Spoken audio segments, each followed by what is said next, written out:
academic listening, dosen kemarin suruh kita buat tugas presentasi. Tapi aku masih bingung gimana ya cara pakai bahasa yang baik dan tidak terlalu kaku gitu. Aku juga kadang ngerasa gitu sih. Kadang pada di depan kamera aku ngomong lebih santai kayak you guys know, padahal seharusnya as you can see biar lebih akademis. Nah, itu dia. Di dalam jurusan bahasa Inggris, kita memang harus bisa bedain kapan kita menggunakan bahasa formal dan kapan kita harus menggunakan bahasa non formal. Karena dalam dunia akademik, berbahasa itu sangat profesionalitas.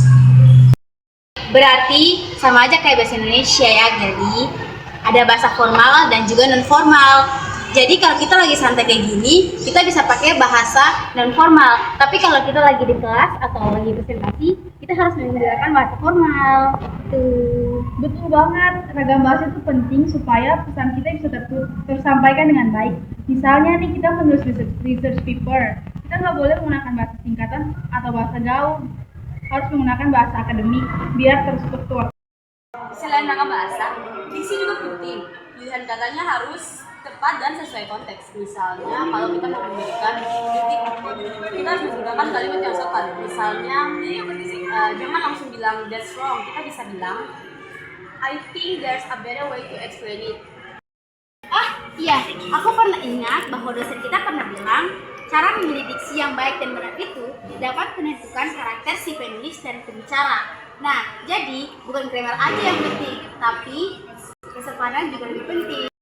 Bener banget, kadang orang jago grammar tapi pakai ekspresi yang sopan. Padahal dalam akademik, kesopanan berbahasa itu bagian dari etika komunikasi loh.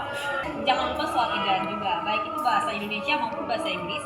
Kalau kita nulis laporan atau artikel, kesalahan kecil kayak salah bentuk kapital atau salah tanda baca itu bisa maknanya berubah. Setuju, misalnya dalam bahasa Inggris, let's eat grandma sama let's eat grandma itu artinya jauh beda banget kan? Nah, itulah pentingnya ejaan. Iya bener banget, di bahasa Indonesia juga gitu. Kalau nulis tanpa tanda baca bisa bikin orang salah paham.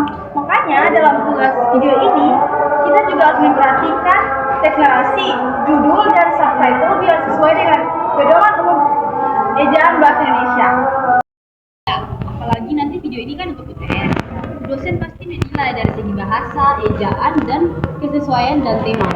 Jadi walaupun suasananya santai, isi bahasanya harus tetap benar dan sopan.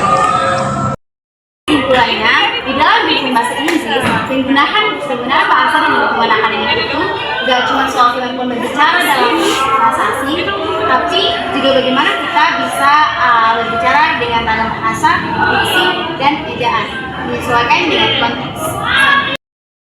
Bener banget, dan yang paling penting kita harus tahu kapan waktunya menggunakan bahasa formal dan kapan bisa bahasa santai biar komunikasi kita tetap efektif dan semuanya. Oke deh, berarti nanti video tugas ini kita bisa tunjukin 2 contoh sekalian. Misalnya bagian pertama pakai ragam formal, waktu latihan presentasi, lalu bagian kedua suasananya santai kayak gini, sambil bahas perbedaan keduanya. Wah, itu ide bagus. Jadi, videonya bisa lebih hidup dan tetap sesuai tema bahasa dalam lingkungan akademik jurusan bahasa Inggris. Setuju, yuk kita bagi tugas. Aku bagian ilustrasinya, nanti Uci yang edit video dan Geldi bagian yang jelasin contoh bahasanya ya. Siap, tapi abis ini kita boleh kopi dulu ya. Ya, semangat kerjainnya. Setuju. Kopi dulu baru mikir.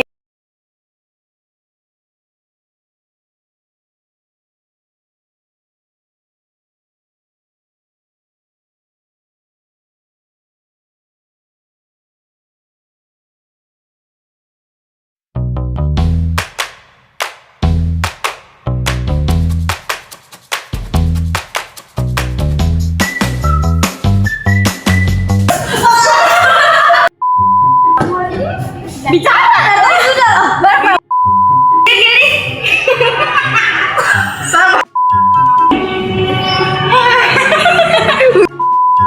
Pilihan katanya harus tepat.